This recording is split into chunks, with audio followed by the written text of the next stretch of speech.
Welcome to 100 Yards of Football this morning. That's our NFL Draft Prospect Special. Today we're going to highlight Tyler Linderbaum, center out of the University of Iowa. So if you like the video today, please come in and share it. We'll surely appreciate it here on 100 Yards Football. I'm your host, Vincent Turner, and joining me, as always, over the last few months to give his insight on the 2022 draft prospects. He's the best in the business. I don't care who's out there.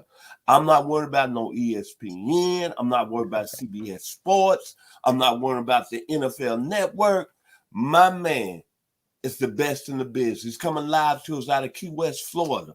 And the reason I say this, because I know he's the hardest working individual in this business. He works 24/7, and he's got a book out to go along with his hard work. Whatever it takes. I tell every sports fan, let me hold it up one more time. I'm sorry. He was young at the time. But I'm telling you, this book will change your life of the trials, the tribulations that this young man has went through to get to the stage he's doing now. And that's why I consider him the best in the business. Coming to us live out of Key West, Florida, my man, Mr. Daniel Kelly. How you doing this morning, DK? Hey, I'm doing well, Mr. Turner, and I'm still young. Yes, sir. How are you doing, sir? It's great to be back at the show. What's going on? Hey, man, it's a great day. Wednesday. It's the week of the NFC and AFC championship games. Two teams are going to come out this weekend. We're going to have the Super Bowl on February the 13th. It could be a better time talking about football right now. Then the Senior Bowl is coming up next week. And football all over. That's why it's the greatest sports in the world. That's right. Tell us about Tyler Linderbaum, center out of the University of Iowa. Absolutely. As you see on your screen there, the picture of him, 6'3", 290, Iowa Hawkeyes, a junior who has declared for the 2022 NFL Draft. Going back and looking at him on a film, I mean, normally we're not talking about a center as a potential first-round draft choice. The film I looked at him this year was against Indiana, Michigan, Purdue, and Maryland. And, I'll never forget when I first got to the Jets, and one of the very first things Bill Parcells did was make Kevin Mawai the highest paid center in the National Football League at that time, signing him away from the Seattle Seahawks. I mean, center, right? Not the sexiest of moves, but a Hall of Fame coach. The coach who hired me said it was one of the most important decisions that he could make at that time, which brings us back to Linderbaum. He isn't the sexiest of picks. There's quarterbacks and running backs and receivers and corners and edges out there. But a center in the first round, that is where he is slated to go, and it is an extremely important position on the offensive line. I know we talk a lot about the left tackles, the right tackles, the guards, but center, not anything or anyone will do at center. Center is not a one-size-fits-all. You can't just plug somebody in at center and go. It's an extremely important position. Your center makes all your offensive line calls and adjustments pre-snap. If you're a team in the NFL and you need a center, Linderbaum would be a nice pick. Now, I'm not going to say he's a top 10 pick, by like some mocks have him out there by any stretch of the imagination, but he could be a nice pick somewhere between 15 and 32. Teams that need a center out there through research on PFF, Pro Football Focus, and also CBS, Carolina, the Jaguars, Giants, Bucks, Titans, Browns, Raiders, Cardinals, Bengals, and Dolphins all have center on their team needs high up there on the charts. One of those teams, maybe a team like Carolina trades down and picks up additional picks and picks them up. Maybe a team like the Giants at 5 or 7 takes a shot at him. Maybe I'm thinking more or less he's probably going to go to the Browns at 13, Raiders at 22, or perhaps Cardinals at 23. Because in the top 15 guys, you've got to come away with a game changer, a difference maker. If you can't get him, trade out, get out. But let's go back to Linderbaum and talk about him, who I projected to go 15 to 32.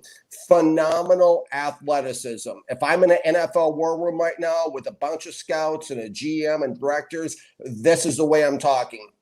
Phenomenal playing speed. The fastest center I've seen in the 40 years I've watched the game. Excellent use of hands. And he's a center, right? So what's the most important thing this guy does? He snaps the football. and he does it rather well. He does it well when the quarterback's under center, and he does it well with a good ball placement, an easy ball to catch in the shotgun formation. Let's talk about pass protection. Pass pro. Overall, he is really good. He excels for the most part. Nice wide setup, nice wide base, maintains a nice wide base throughout the play. Great footwork, pretty nifty on his feet. I wonder how this guy's on the dance floor because he's pretty good on the football field. he can really move around. Good balance. Not a guy that's going to trip over his own shoelaces. He's a guy with great hand techniques, very fast hands, very good hand work as far as controlling and sustaining the blocks. Very active when he's in a blocking role and pass protection, alert, hyper movements, looks all around, very, very alert.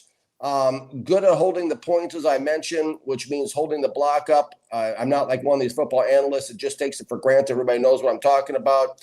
And excellent at combo blocks. Let me explain what a combo block is for those of us who don't know. And it's okay if you don't, because a combo block is something a center does a lot of. And a combo block is when the center helps either guard to his left or to his right in pass protection, chips in, maybe on a double team. He does that. Linderbaum does that exceptionally well. Now let's talk about the negatives. Because as Tony Rosano said in my book, I learned how to scout from Secrets in NFL Scout, there are no 10s. This guy, as they say in scouting, is a little light in the ass. He's a guy that basically he is susceptible to bull rushes consistently against Michigan, against Purdue, against Maryland. Go put on the tape. Watch. He can get rocked back pretty hard. He's a guy that is susceptible to bull rushes. He's a guy that has questionable playing strength, both in his upper and lower body. Lower body would be the bull rushing. Upper body is sustaining the blocks. That's something that you want to check out with Linderbaum. In that Maryland game, especially, they put him on skates and drove him into the quarterback. Go back and look at that. And I wonder about the understanding that he has about stunts and games up front that defensive linemen are running, because I did see pressure on a rather consistent basis in each game slip through one of those gaps, or a team runs an X stunt where they bring a defensive lineman across each other's face and shoot into a gap, and had some success there. So that's something I wonder about. And also rigidity in space in his hips. If he has it lined up and he's out in space, forget about it, as they say, or forget about it. It's one word. There you go. In New York, he is a guy that can play really well in space, but he needs to have it lined up. Let's talk about run blocking. This guy is a thing of beauty, as I mentioned, in space. I've never seen a center move around like Linderbaum moves around downfield. He could make a living just at the second level against linebackers alone. He's that talented, that athletic in space, great at pulling. He's got that as a pulling center, phenomenal in space. I can't emphasize it enough. This guy can get downfield. Not a power blow-up blocker. He's more of a positional blocker who is great understanding of leverage and how to achieve leverage from the side, and positional block extremely well. He's occasionally will get a pancake block, put somebody on the ground, because he's that good at positional blocking. But he is more of a hold-the-point run blocker who can seal off lanes just well enough to get the job done. The main concern, again, circling back when it comes to run blocking, is the lack of pure brute power. Understand, teams, what you're getting when you're taking a Tyler Linderbaum. You're getting an extremely athletic finesse blocker. Sometimes he's unable to sustain the blocks long enough, or he will fall off to the turf. Again, the rigidity shows up. If he doesn't have it lined up, he can be ineffective. If I'm an NFL team, if I'm an NFL general manager, my number one concern going back to this, and I keep talking about it because it's very important, is his upper and lower body strength. Bull rushing is the big concern. Sustaining run blocking. I mean, this guy Tyler Linderbaum had all he could handle at the collegiate level, which makes me wonder when he's going up a rung on the ladder to the NFL level, how that's going to play out. I would be very curious how many reps he puts up on the bench press at 225 at the NFL Combine. And I also want to know his squat numbers with his lower body. I would talk to my strength coach if I was an NFL general manager. I mean, most of the time he gets by. But when he's challenged straight up by bull rushers and brute power and brute strength, it can be a problem.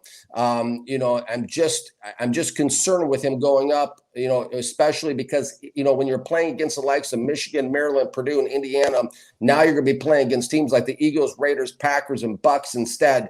And he's 290 pounds, guys. Our lads, draft guide in 2018 had said the average center in the NFL is about 305. This guy could really stand to put on extra 10 to 15 pounds of muscle and get into the weight room. And maybe that would help him be able to base down more against bull rushes. The flip side of that is I don't know what he gives up in athleticism if he goes up to 305, which is a question to be had.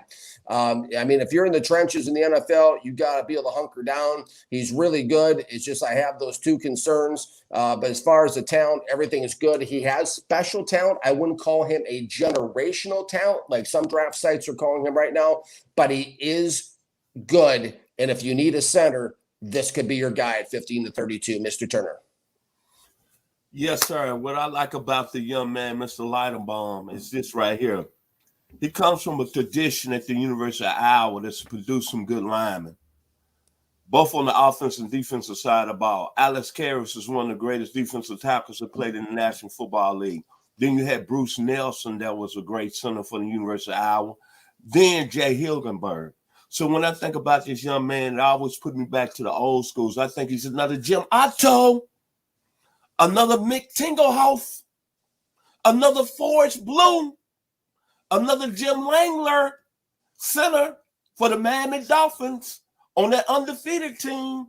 But the most thing I like about the young man, and you broke him down, his weaknesses and his positives and his strengths, is that he's competitive tough. He's a former wrestler, all-state in high school, but he came to Iowa as a defensive tackle and switched positions after his freshman year. But you know how I like it, Daniel. I like a football player that's productive and gives effort. I don't know what games, but I remember one game in the Big Ten this year, I saw him at the second level, downfield, 40 yards. 40 yards. So you know how you are, DK. You don't like no players taking out plays. That's right. Right here doesn't take off no plays. That's right. And he's very competitive. I like him as a football player.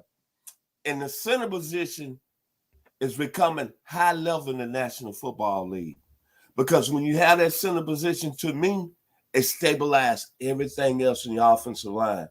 I'm a Dallas Cowboys fan. I know the Dallas Cowboy Nation is missing a young man out of Wisconsin, Travis Frederick.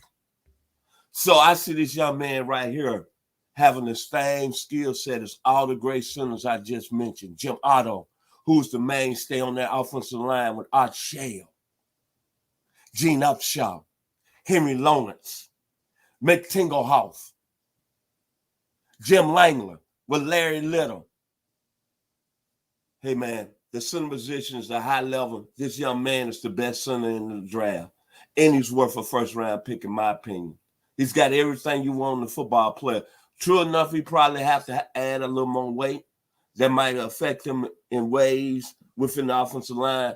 But when you look at a football player, I think he'll be one of the most safest picks in the 2022 NFL draft. Final words about Mr. Linderbaum. Hey, some good, really good points there, Mr. Turner, that you make. I think that if you're an offense that does a lot of blocking on the move, that requires your offensive lineman to get out and screens a lot, which a lot of NFL teams are going more to that short passing game with the screens to the running backs and the short bubble screens to the receivers. I think that he would be a really valuable addition to a team that runs a lot of that short stuff, and because to your point, Mr. Turner, this guy is phenomenal. Okay, I want to highlight this: phenomenal in space. He's better than most all the guards and most all the tackles in the National Football League at the second level down in space. I mean, most of the guys just go out there and they can't hardly hit a moving target. This guy is extremely good in space. He's probably going to be the best offensive lineman in space in the NFL when it plays out. But it's just like, to me, as an aspiring NFL GM, the thing too I want to talk to my offensive line coach about, if I'm considering him, is the transition of what it's going to be like, because we really haven't seen a lot of centers go high in the first round.